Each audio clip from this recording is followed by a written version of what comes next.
This is the story of Eddie Jaku. Eddie Jaku was born in Germany, Europe, as a Jew.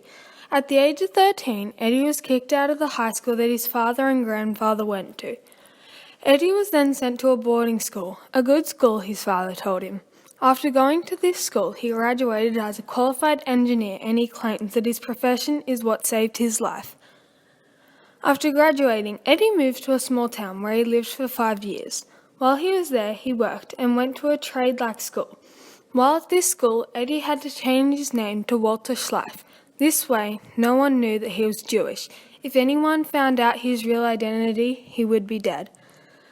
The only way he could contact his parents was to go to a local David Jones and use the payphones there, although he had to do 3 or 4 laps of the building first to make sure no one was following him. After he did that, he was then safe to make the call. After living in this town for many years, Eddie couldn't last any longer, so he decided that he would go home. The worst decision I've ever made.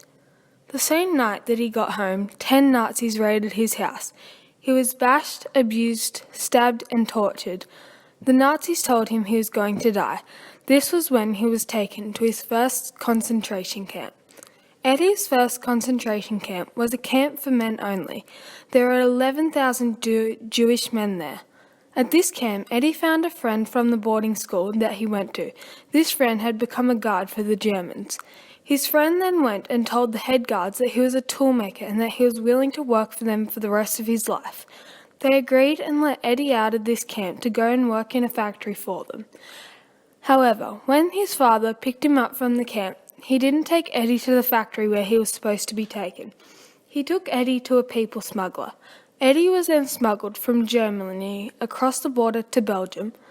After living in Belgium with his father for 2 weeks, he was arrested, not for being a Jew but for being a German.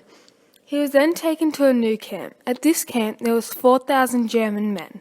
While at this camp he got permission to go and teach mechanics in toolmaking as well as to get further education on this as well. Many months later, Hitler raided Norway, Denmark, Holland, Belgium, and France. His camp was liquidated and everyone in it was supposed to be taken to a ship and taken somewhere else. But the camp leader was a traitor, so when they got there, the ship had already left. So they had to go to Dunkirk. When they got there, this camp was dead. One of the other men took a uniform off a dead soldier and put it on so that he could get on the ship and go. So Eddie decided that he would do this too. Although, when he found a man his size, he pulled off his pants and found the insides of the dead soldier in the trousers. He couldn't do it, so instead he walked. Eddie walked for nearly 3 months from the north of France to the south of France. Every morning he walked past a farm, and the lady inside the farm always asked him if he had anything to eat, and if not, she would invite him inside to eat. They never asked for Eddie's name, where he had come from, or where he was heading. I appreciated this very much, said Eddie. There was one day when he had reached the city and needed to use the toilets, so he went in, gave the lady his jacket, and went into a cubicle. After being in there for 3 or 2 minutes, the door opened and the ladies pulled him off the toilet and started bashing him. This was because the lady that took his jacket had gone through it and found his German ID. They thought he was a bombing spy, so he was arrested again and taken to a new camp. This time he was there with 19,000 prisoners for 11 months. After 11 months, the leader of the camp had made a deal with another person, and Eddie was exchanged for workers. He was loaded onto a wagon and then onto a train. Once on the train, he asked to drive how long the train trip would take. 9 hours, he was told. I had 9 hours to escape, Eddie said. And for the full 9 hours, he managed to chisel away the floor. Him and 9 others squeezed in the gap and dropped out the bottom of the train. The train then kept going to Auschwitz without him. Eddie was free again.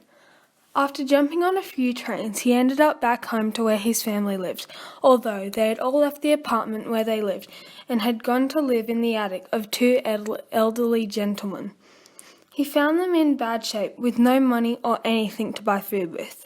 After seeing this, Eddie went and got a job for a man with 7 children Because he wasn't allowed to work there, the man gave him a capsule with a pill in it that would kill him in 30 seconds if he was caught on the way home from working there. But Eddie was never caught. One night after work, when Eddie came home, he switched on the light and his parents and sisters were gone. What he did find was 7 Nazis waiting for him to come home. He was arrested again and this time taken to Auschwitz. When he and his family arrived to Auschwitz, Eddie was separated from his parents. They got told to take the truck and Eddie got told to walk. After trying to get on the truck with his parents but failing, Eddie finally gave up and walked to the camp. Lucky for Eddie, he did not get on the truck because he never saw his parents again. His parents had died in a gas chamber. I quote, "This was not killing. This was torture. Why?" Inside Auschwitz, Eddie became a workshop manager. One morning the bell rang and the men in the camp were ordered to walk. They walked for 3 days with no food, water, and no stopping. When arriving at one of the places, his best friend told him he couldn't go any further, so Eddie went and found a hiding place for him to hide. The next morning, Eddie was taken on a wagon to a new camp. He was then hired in a factory as a toolmaker with 200 other prisoners. One night, he decided he would escape this camp too. He found 2 pieces of timber, put them either side of his head, crawled into a pipe and blanked out for 2 or 3 days. When he woke up, he found 38 bullets in those pieces of timber. If he didn't have those pieces of timber, he would have been dead.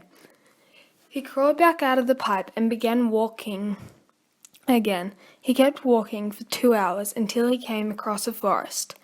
One night he spent in a shed and the next night he found a cave where he would live for the next 2.5 months. After being there for that long, he couldn't go any longer on his hands and knees. He crawled 100 meters to the nearest highway.